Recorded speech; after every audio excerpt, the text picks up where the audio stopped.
আমি আর এখানে যে বেঁচে গেলাম মাত্র 20-25 মিনিটের একটা ব্যবধানে আমরা মৃত্যুর হাত থেকে রক্ষা পেয়েছি। আমার কষ্ট হচ্ছে, আমি আমার দেশ ছাড়া, ঘর ছাড়া, সবকিছু জ্বালিয়ে পড়ে দিয়েছে। 32 নম্বর বাড়িটা পর্যন্ত জ্বালিয়ে। লীগের লাখ লাখ নেতাকর্মী শিক্ষার মতো মৌলিক মানবাধিকার থেকে বঞ্চিত। সার্টিফিকেট বাতিল হচ্ছে, ছাত্রত্ব বাতিল হচ্ছে, বিভিন্ন ধরনের বেআইনি শাস্তির মুখোমুখি হতে হচ্ছে ছাত্রলীগের কর্মীদের। পরীক্ষা দিতে গিয়ে যেতে হচ্ছে কারাগারে। সুধী দর্শক, আমাদের চ্যানেলে আপনাকে স্বাগতম। 2025 সালে শেখ হাসিনার নতুন কল রেকর্ড ফাঁস হয়েছে। সেখানে তিনি কেঁদে কেঁদে অনেক কথা বলেছেন। শেখ হাসিনা তিনি আবার বাংলাদেশে ফিরতে চান, তিনি আবার রাজনীতিতে অংশগ্রহণ করতে চাচ্ছেন, ডক্টর ইউনূসকে সকল অপকর্মের শাস্তি দিতে চাচ্ছেন। তিনি কল রেকর্ডে যেসব কথা বলেছেন সেটি আপনাদের এখন শোনাবো, তাই সম্পূর্ণ খবরটি মনোযোগ দিয়ে দেখুন। আর যারা আওয়ামী লীগের নেতাকর্মী আছেন তারা একটু নড়েচড়ে বসুন, কারণ খবরটি শুনলে আপনিও অবাক হবেন। আমি আর এখানে যে বেঁচে গেলাম মাত্র 20-25 মিনিটের একটা ব্যবধানে আমরা মৃত্যুর হাত থেকে রক্ষা পেয়েছি। আমার শুধু এটাই মনে হয় যে 21 আগস্টের হত্যাকাণ্ডের থেকে বেঁচে যাওয়া, বা কটিরপাড়া ওই বিশাল বোমের হাত থেকে বেঁচে যাওয়া, আবার এই 5ই আগস্ট এই বেঁচে যাওয়ার পিছনে নিশ্চয়ই আল্লাহর কোনো একটা ইচ্ছা আছে, আল্লাহর কোনো হাত আছে। নইলে এবারে তো বেঁচে যাওয়ার কথা না। তারা যেভাবে প্ল্যান করেছিল আমাকে হত্যা করার, সেটা আপনারা পরবর্তীতে দেখেছেন। তবুও এটা বোধহয় আল্লাহরই একটা রহমত। জানি না, আল্লাহ আমাকে দিয়ে আরো কিছু কাজ করাতে চান বলেই বোধ আমি এখনো বেঁচে আছি। যদিও আমার কষ্ট হচ্ছে, আমি আমার দেশ ছাড়া, ঘর ছাড়া, সবকিছু জ্বালিয়ে পড়ে দিয়েছে। 32 নম্বর বাড়িটা পর্যন্ত জ্বালিয়ে দিল। আমরা দুই বন্ধুটা ব্যবহার করি নাই। আমরা তো এই সম্পত্তি আমাদের নিজেদের জন্য ব্যবহার করিনি। ওই বাড়ি থেকে 6 দফা আন্দোলন, ওই বাড়ি থেকে স্বাধীনতার ঘোষণা দিয়েছেন জাতিপিতা, আর ওই বাড়িতেই তো আমার বাবা মা সব জীবন দিয়েছেন, তাদের রক্তের দাগ। আমরা বঙ্গবন্ধুর স্মৃতি জাদুঘর করে দিয়েছি। কত দেশি বিদেশি নেতারা ওই ভাষা, ওই ভবনটা তারা ভিজিট করেছেন, কত মতামত মন্তব্য লিখেছেন। সেই স্মৃতিটুকু তারা জ্বালিয়ে পুড়ে শেষ করে দিল। যে স্মৃতিটুকু নিয়ে শুধু আমরা বেঁচে ছিলাম 2 বোন, সেটুকু রাখলো না। আমাদের অন্যায়টা কি? আমাকে কেন ফ্যাসিস্ট বলা হয়, কেন স্বৈরাচার বলা হচ্ছে? আমি কোন স্বৈরাচারী কাজ করেছি? আজকে আপনারা একটু তুলনা করেন তো, এই ইউনূস ক্ষমতা আসার পর ছাত্রদের এমন ভাবে বেয়াদব করেছে, এমন ভাবে ব্যবহার করছে। আছে ছাত্ররা শিক্ষকদের হামলা করে, তাদের গলায় জুতার মালা পরায়, তাদের গাছের সাথে বাঁধে, তাদেরকে পদত্যাগে বাধ্য করে। প্রিন্সিপাল, ভিসি, শিক্ষকদের। সংখ্যালঘুদের উপর হামলা।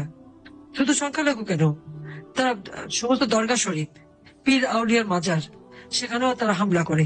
সেখানে হামলা করছে, মসজিদ টসজিদ সব ভাঙছে, পাশাপাশি গির্জা, একটা গির্জা ভেঙেছে। খ্রিস্টানদের উপর হামলা, হিন্দুদের উপর হামলা, বাড়ি বাড়ি হামলা করে তাদের মেয়েদের উপরে অত্যাচার, তাদের সমস্ত লুটপাট করে নিয়ে আগুন জ্বালিয়ে দিচ্ছে, ব্যবসা প্রতিষ্ঠান ধ্বংস করছে।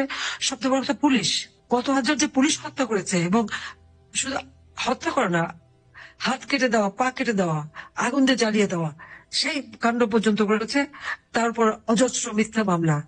আমার বিরুদ্ধে 155টার মতো মামলা দিয়েছে, যার অধিকাংশ হত্যা মামলা। আবার আমি যাদের হত্যা করেছি তার মধ্যে ইতিমধ্যে প্রায় 35 জন জীবিত হয়ে ফিরেও এসেছে, কিন্তু মামলা নিয়েই যাচ্ছে। আমার বিরুদ্ধে, রেহানার বিরুদ্ধে, পুতুলের বিরুদ্ধে, জয়ের বিরুদ্ধে, সবার বিরুদ্ধে মামলা। ববি সেতু এনডিপি তে কাজ করে। ববি, আমি, রেহানা, আমাদের সকলে, পুতুল, সবার, পুতুল WHO তে আপনারা জানেন যে সে আঞ্চলিক একজন ডাইরেক্টর হিসেবে, যেখানে 10টা ভোট ছিল, 10টা দেশের ভোট, তার মধ্যে সে 8টা ভোট পেয়ে সে এই পদটা WHO সে পেয়েছে। সে তারও সূচনা ফাউন্ডেশন ওই 5 নম্বরে ছিল, সেটা কয়েকদিন আগে তারা সরে গেছে। সব জ্বালিয়ে দিয়েছে, সব জ্বালানো, সব লুটপাট। কি অপরাধটা করলাম আমরা?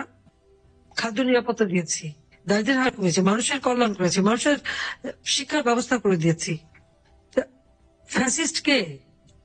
300-র উপর সাংবাদিকের অ্যাক্রেডিটেশন কার্ড বাতিল করে চাকরি খেয়েছে। 106 জন সাংবাদিকের বিরুদ্ধে হত্যা মামলা। প্রায় 100 জনের মতো সাংবাদিক আজ কারাগারে বন্দী। আওয়ামী লীগের নেতা কর্মীরা বন্দী। আওয়ামী লীগের প্রত্যেকটা নেতা কর্মী, একেবারে মানে রাজধানী ঢাকা থেকে নিয়ে শুরু করে উপজেলা পর্যায় পর্যন্ত, ইউনিয়ন পর্যায় পর্যন্ত, বাড়ি ঘরে আগুন দেওয়া, ব্যবসা প্রতিষ্ঠান সব ধ্বংস করা, এমনকি সংসদ ভবনে যে হামলা, সংসদ কক্ষে যে এই ছাত্র নামধারীরা ওখানে বসে সিগারেট খাচ্ছে, পুরো সংসদ ভবনের দলিল পত্র কাগজপত্র পোড়াতে পারেনি, সেখানে তারা পানি ঢেলে দিয়ে এসেছে নষ্ট করার জন্য। আমি জানি না এই ধরনের ঘটনা কিভাবে তারা ঘটায়। অর্থাৎ এদের হাত থেকে সমস্ত কিছু আজকে ধ্বংস, অগ্নিসংযোগ, চুরি, ডাকাতি, ছিনতাই, বাড়ি বাড়ি হামলা, এগুলো অনবরত চলছে, কোনো মানুষের নিরাপত্তা নাই। নিত্য প্রয়োজনীয় মূল্যের দাম যেভাবে বৃদ্ধি পেয়েছে, আজকে ইনফ্লেশন, হ্যাঁ আমার সময় নাকি দাম বেড়ে গেছে, তাই নাকি লোক খুব খারাপ অবস্থা ছিল, এখন তো দ্বিগুণ দাম বেড়ে গেছে, প্রায় 14% কাছাকাছি হচ্ছে ইনফ্লেশন প্রত্যেক খাবার জিনিসেরই। আর অন্য জিনিসের দাম তো বেড়েছে, একের পর এক ইন্ডাস্ট্রি বন্ধ, সমস্ত শ্রমিকরা বেকার। আর আমাদের মানে আওয়ামী লীগের অনেক নেতাদের ইন্ডাস্ট্রি তো পুড়িয়ে দিয়েছে, হোটেল পুড়িয়ে দিয়েছে। এবং এই যে গার্মেন্টস, আমরা তো দ্বিতীয় নম্বরে ছিলাম গার্মেন্টস এক্সপোর্টে, 50% তা কমে গেছে। সমস্ত ব্যবসা চলে যাচ্ছে, বিনিয়োগ চলে যাচ্ছে অন্য দেশে, কিছু ভারতে, কিছু শ্রীলঙ্কা, পাকিস্তান এবং বিভিন্ন জায়গায় চলে যাচ্ছে। দেশের অর্থনীতি সম্পূর্ণভাবে ধ্বংস, জিডিপি কমে গেছে, মাথা পিছু আয় কমে গেছে, মানুষের কর্মসংস্থান ব্যবস্থা নাই। তার উপর সন্ত্রাস জঙ্গি যারা ছিল সবাইকে জেল থেকে মুক্তি দেওয়া, 21শে আগস্ট গ্রেনেড হামলায় যারা সাজাপ্রাপ্ত আসামি তাদের খালি মুক্তি দেয়নি, তাদেরকে আবার মানে একজনকে তো উপদেষ্টাই বানিয়ে দিল, এক পুলিশ অফিসারকে। যারা নিহত এবং আহত, কেউ বোধহয় এদের মামলার হাত থেকে রেহাই পাচ্ছে না। নানাভাবে জনগণকে চরমভাবে তারা অপমান করে যাচ্ছে এই ইউনূস বাহিনী। কারণ সংবিধান লঙ্ঘন করে সে ক্ষমতা এসেছে, তার তো মানুষের প্রতি তার কোনো দায়বদ্ধতা আছে বলে মনে করি না আমি। নইলে তালা ভেঙে ভেঙে এক একজনের বাড়িতে ঢুকেছে, সমস্ত সংসদ সদস্যদের এমপি হোস্টেলে ঢুকেছে, তালা ভেঙে এই ছাত্র নামধারীরা ঢুকে সব লুটপাট করেছে। আমাদের যারা লুটপাট করেছে এদেরও চায়নি। প্রধান বিচারপতি এবং বিচারপতিদের বাড়িতে লাঠি সোটা অস্ত্র নিয়ে, তরবারি নিয়ে হামলা, তাকে পদত্যাগে বাধ্য করা। নির্বাচন commission, Bangladesh human rights commission, তারপরে পাবলিক সার্ভিস কমিশন, কোনো কিছুই বাদ নাই, সব জায়গায় হামলা করা। এমনকি চাকরি খেয়ে যাচ্ছে, একটা কি পুলিশের তাদের পাসিং আউট প্যারেড কি নাস্তায় গোলমাল করেছে বলে 250 পুলিশ বাদ, তাদের তো ট্রেনিং কেড়ে নিতে পারেনি, তার চাকরি থেকে বাদ।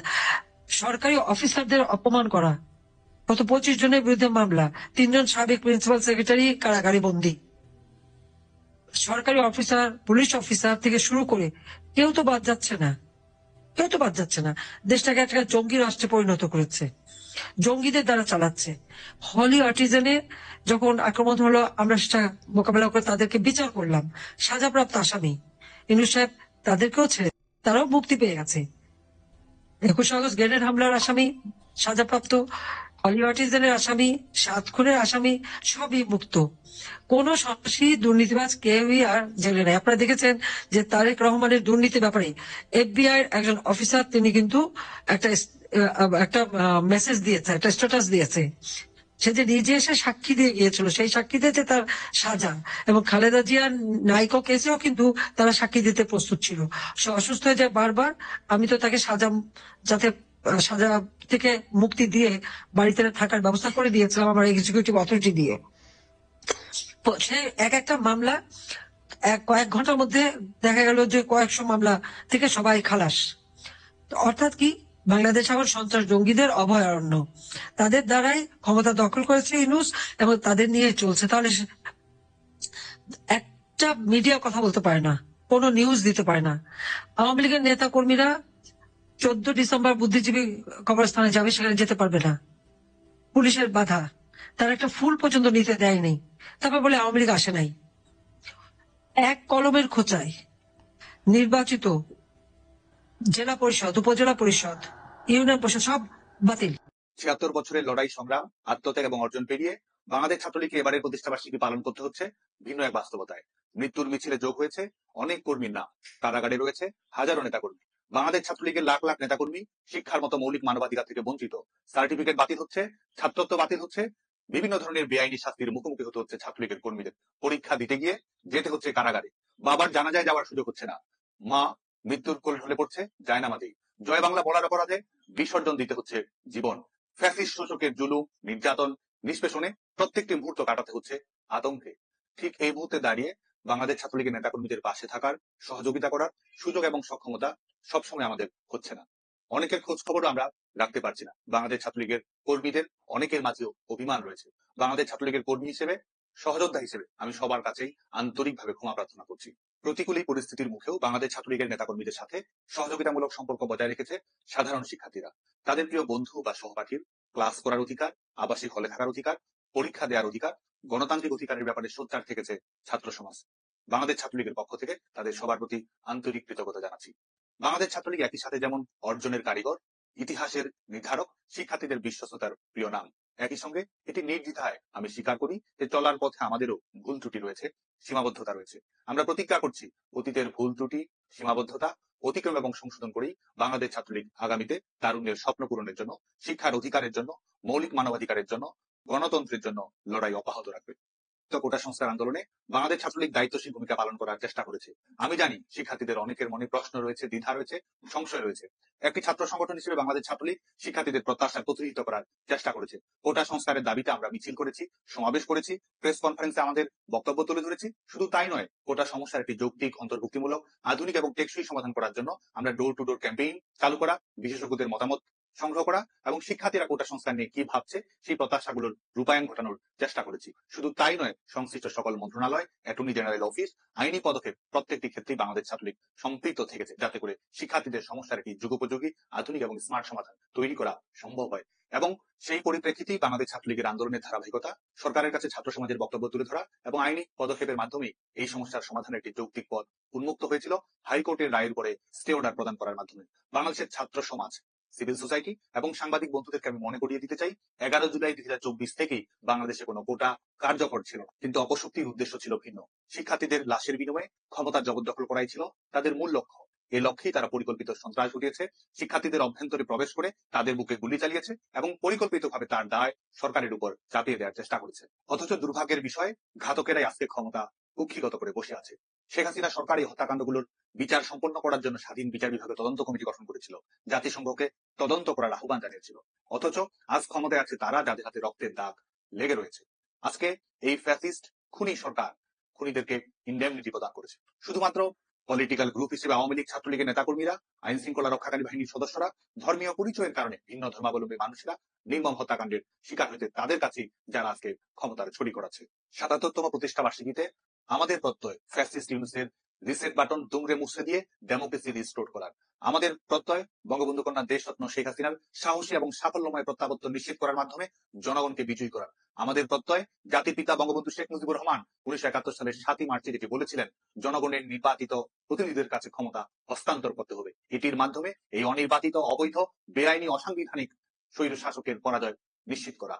বিদ্যমান বাস্তবতা এবং লড়াই বিবেচনায় রেখেই বাংলাদেশ ছাত্রলীগ এবারে তাদের প্রতিষ্ঠাবার্ষিকীর কর্মসূচি ঢেলে সাজিয়েছে। বাংলাদেশের সকল সাধারণ শিক্ষার্থী এবং বাংলাদেশ ছাত্রলীগের সর্বস্তরের নেতাকর্মীদের প্রতি আহ্বান থাকবে এই কর্মসূচিগুলো জোরালোভাবে পালন করার। ধানমন্ডি 32 নম্বর এবং টুঙ্গিপাড়ায় জাতির পিতার সমাধিতে তো অবশ্যই, একই সঙ্গে আমরা যে যেখানে যে অবস্থায় আছি সেখান থেকে জাতির পিতা বঙ্গবন্ধু শেখ মুজিবুর রহমানের স্মৃতির প্রতি শ্রদ্ধাঞ্জলি নিবেদন করব। বাংলার প্রতিটি ঘর, ধানমন্ডি 32 নম্বর, এই হোক আমাদের প্রত্যয়। একই সাথে শিশু এবং শিক্ষার্থীদের সাথে নিয়ে প্রতিষ্ঠাবার্ষিকী উদযাপন করা, শীতের কারণে কষ্টের মধ্যে থাকা মানুষের মাঝে শীত বস্ত্র বিতরণ করা, দ্রব্যমূল্যের ঊর্ধ্বগতিজনিত বাস্তবতার কারণে কষ্টের মধ্যে থাকা মানুষের মাঝে দেশরত্ন শেখ হাসিনার পক্ষ থেকে খাদ্যদ্রব্য উপহার পৌঁছে দেওয়ার কর্মসূচি বাস্তবায়ন করার চেষ্টা থাকবে আমাদের।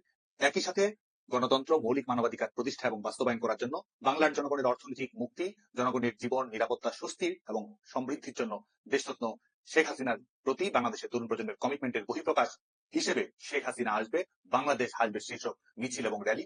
বাংলাদেশের প্রত্যেকটি গ্রামে যে সমস্ত মানুষ শেখ হাসিনাকে প্রতিষ্ঠিত করার জন্য বা শেখ হাসিনা হাতকে শক্তিশালী করার জন্য একঘেয়েমি দালালি করেছিল, আওয়ামী লীগ দলকে ফিরিয়ে আনার জন্য তাদের এখন কাজ করতে হবে। বাংলাদেশকে ফিরিয়ে আনার জন্য তাদের কাজ করতে অবশ্যই হবে। তবে বাংলাদেশের মানুষও চায় শেখ হাসিনা ফিরে আসুক। তিনি যদি সৎলোক হয়ে থাকেন তাহলে দেশের আইনই তাকে ফিরিয়ে আনবে। বাংলাদেশের জন্য তিনি যে সমস্ত কাজ করেছেন এবং তার যে বাংলাদেশের সাপোর্ট আছে তা যদি একত্র হয় তাহলে কোনো আইনি বাধা তাকে ঠেকাতে পারবে না। তবে তার দাবি বাংলাদেশের 16 কোটি মানুষই তাকে ভালোবাসে। দর্শক, আপনাদের মূল্যমত কমেন্টস করে জানাবেন। আর প্রতিদিনের আপডেট খবরগুলো সবার আগে পেতে আমাদের চ্যানেলটি সাবস্ক্রাইব করে আমাদের পাশে থাকবেন। সকালে ভালো থাকবেন, সুস্থ থাকবেন। আবারও ধন্যবাদ জানিয়ে এখনকার মধ্যে বিদায় নিচ্ছি।